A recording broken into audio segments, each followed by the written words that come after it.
تو سلامت رہے۔ وسوسوں کی کئی قسمیں ہوتی ہیں اور ان وسوسوں کا کیا علاج ہے وہ پچھلے جمعہ میں عرض کر چکا ہوں۔ آج جو بات عرض کرنی ہے وہ یہ کہ قرآن کریم نے آخر میں یہ فرمایا کہ یہ وسوسے ڈالنے والے ہمیشہ شیطان ہی نہیں ہوتے، جنات ہی نہیں ہوتے، بلکہ انسان بھی ہوتے ہیں۔ من الجنۃ والناس، یہ جو لوگوں کے دلوں میں جو وسوسے ڈالتے ہیں وہ بعض اوقات جنات ہوتے ہیں اور بعض اوقات انسان ہی ہوتے ہیں۔ جنات ہونے کے معنی شیطان ابلیس تو ایک ہے جس نے آدم علیہ السلام کو سجدہ کرنے سے انکار کیا تھا، لیکن اس کے چیلے چانٹے، اس کے شاگرد بہت سے ہیں، ساری دنیا میں پھیلے ہوئے، وہ جنات میں سے ہیں اور شیطان کے لشکر کے ارکان تو ابلیس اپنے دنیا بھر میں بھیجتا رہتا ہے اور بھیج کر لوگوں کے دلوں میں وسوسے ڈالنے کی کوشش کرتے رہتے ہیں۔ حدیث میں آتا ہے، نبی کریم صلی اللہ علیہ وسلم نے ارشاد فرمایا کہ یہ شیطان کبھی کبھی ایسا کرتا ہے کہ یہ شیطان سے مراد ابلیس جو ان سب کا سرغنہ ہے، وہ کبھی کبھی سمندر کے اوپر اپنے سارے لشکر کے لوگوں کا ان کا ایک اجتماع کرتا ہے اور اپنے ان چیلے چانٹوں سے رپورٹ لیتا ہے کہ تم نے بتاؤ کس نے کیا کام کیا، کس نے کیا کام کیا، کس نے کیا کارنامہ انجام دیا۔ تو حدیث میں آتا ہے کہ وہ ایک طرح کا تخت سا بچھا کے بیٹھتا ہے اور سارے اس کے جتنے چیلے چانٹے ہوتے ہیں، اس کے لشکر کے افراد ہیں، وہ جمع ہوتے ہیں تو ہر ایک سے پوچھتا ہے تم نے کیا کام کیا بتاؤ۔ تو وہ ایک ہو کر کہ جی میں نے اس کو دل میں کچھ ایسا خیال پیدا کیا کہ وہ نماز چھوڑ دی، اس نماز کو نہیں جا سکا۔ اس نے کہا ٹھیک ہے چلو اچھا کام کیا تم نے، لیکن کوئی خاص بات نہ ہوئی۔ کوئی دوسرا کھڑا ہوتا ہے کہ جی فلاں شخص تھا، اس کے دل میں زکوٰۃ وغیرہ ادا کرنے کا، صدقہ دینے کا خیال آیا تھا، تو میں نے اس کے دل میں وسوسہ ڈالا کہ تو اگر پیسے خرچ کرے گا تو تیرے پاس کمی پڑ جائے گی، لہذا وہ رک گیا۔ اس نے کہا تو نے بھی ٹھیک کیا لیکن کوئی خاص بات نہ ہوئی، کوئی بڑا کارنامہ نہ ہوا۔ تیسرا کھڑا ہوگا، وہ کہے گا کہ جی میں فلاں شخص کو روزہ رکھنا چاہ رہا تھا، میں نے اس کے دل میں بات ڈالی، وہ روزے سے رک گیا۔ غرض مختلف لوگ اپنی اپنی کارگزاریاں بیان کریں گے کہ ہم نے فلاں کو نماز سے روک دیا، فلاں کو ذکر سے روک دیا، فلاں کو تلاوت قرآن سے روک دیا، فلاں کو روزے سے روک دیا، فلاں کو فلاں عبادت سے روک دیا۔ تو وہ سب کی کہے گا ٹھیک ہے تم لوگ، لیکن کوئی بڑا کارنامہ نہ دکھایا تم۔ ایک شیطان کھڑا ہوگا، وہ کہا جی میں نے یہ کام کیا کہ دو میاں بیوی بڑے ہنسی خوشی زندگی گزار رہے تھے اور دونوں میں بڑا اتحاد تھا، بڑا اتفاق تھا، بڑی محبت تھی اور بڑی خوشگوار زندگی ان کی گزر رہی تھی۔ میں نے ایک ایسا حربہ اختیار کیا کہ دونوں کے درمیان چپکلش ہو گئی اور چپکلش کے نتیجے میں دونوں کے طرف سے میں لگائی بجائی کرتا رہا، شوہر کو بیوی کے خلاف بھڑکاتا رہا، بیوی کو شوہر کے خلاف بھڑکاتا رہا، یہاں تک کہ اب نوبت یہاں تک آئی کہ وہ محبت کرنے والے میاں بیوی جو ہیں آپس میں ایک دوسرے کے دشمن ہو گئے، آخر کو طلاق ہو گئی اور دونوں کا خاندان اجڑ گیا۔ تو کھڑا ہو جائے گا، کہا کہ ہاں تو ہے جس نے صحیح کارنامہ انجام دیا، اس کو بلا سے لگائے گا۔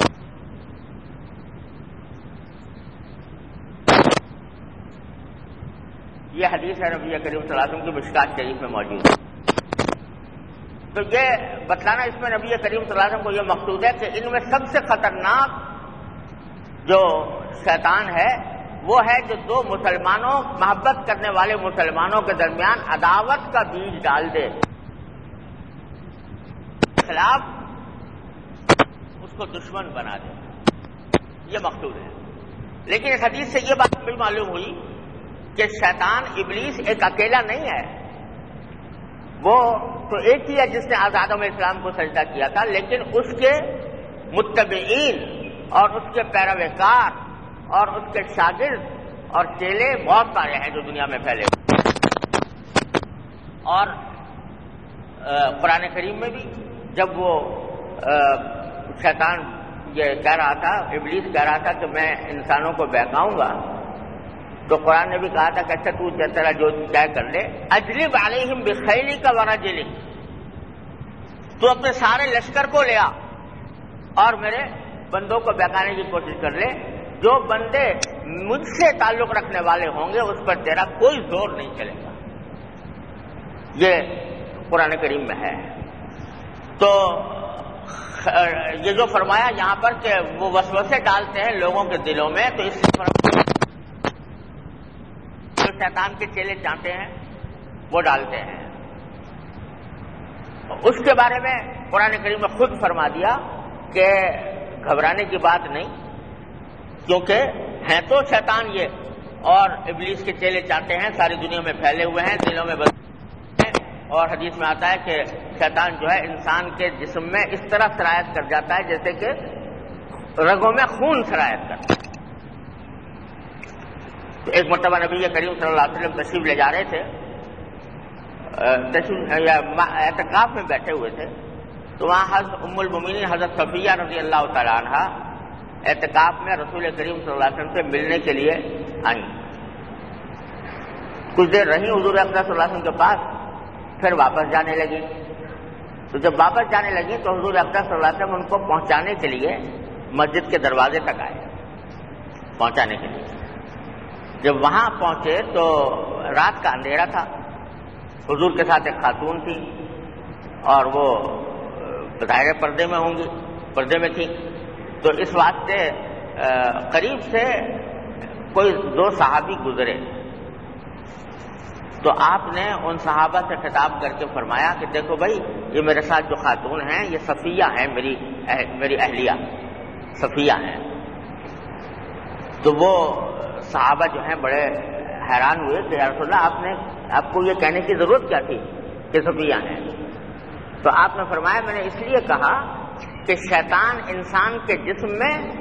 ایسا سرایت کرتا ہے جیسے رگوں میں خون سرایت کرتا ہے، تو مبادا کہیں ایسا نہ ہو دل میں یہ خیال آ جائے کہ تو حضور کے ساتھ یہ غیر عادت بن جا رہی ہے، تو اس واسطے تمہارے دل میں خیال آ جاتا، وسوسہ ڈال دیتا شیطان، تو اس واسطے میں نے اس وسوسے کو دور کرنے کے لیے تمہیں بتا دیا کہ یہ میری بیوی ہیں، کوئی اور عورت نہیں۔ اس سے یہ بھی معلوم ہوا کہ اگر کسی وقت میں انسان کو خامخواہ اپنے آپ کو تہمت کے مواقع میں نہیں پہنچانا چاہیے، اگر کہیں تہمت لگنے کا اندیشہ ہو تو اس کی صفائی کر دینی چاہیے، حضور نے واضح کر دیا۔ لیکن اس میں ساتھ میں یہ فرمایا کہ شیطان انسان کی رگوں میں اس طرح دوڑتا ہے جیسے رگوں میں خون دوڑتا ہے، تو ہے تو یہ بات،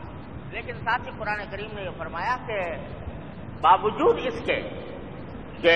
اس کو یہ طاقت دی گئی ہے کہ انسان کے خون میں رگوں میں خون کی طرح سرایت کرے،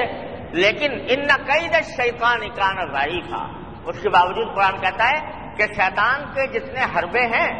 وہ سب بہت کمزور ہیں، اور آپ نے فرما دیا ان عبادی لیس لک علیہم سلطان، اس قرآن ابلیس سے کہہ دیا تھا کہ میرے جو صحیح معنی میں میرے بندے ہوں گے ان پر تیرا کوئی زور نہیں چلے گا۔ یہ تسلی دینے کے لیے فرما دیا کہ یہ ہم نے تمہاری آزمائش کے لیے پیدا تو کیا ہے شیطان کو، لیکن اس کو بہت کمزور بنایا ہے، ذرا سا آدمی ڈٹ جائے اس کے مقابلے پر فوراً نرم پڑ جاتا ہے، فوراً کافور ہو جاتا ہے، اور ذرا اللہ تعالیٰ کی طرف رجوع کر لے، اللہ تعالیٰ سے پناہ مانگ لے اور اللہ تعالیٰ کی طرف رجوع کر لے، شیطان کا مکر زائل ہو جاتا ہے۔ ان کید الشیطان کان ضعیفا، لہذا بہت ڈرنے کی بات نہیں۔ کہ آدمی سوچے بھائی میں تو پھر مصیبت میں پھنس گیا اور میرے اوپر تو شیطان اس طرح مسلط ہے کہ میرے رگوں میں خون کی طرح دوڑ رہا ہے، لہذا اب اس سے بچنا تو ممکن نہیں،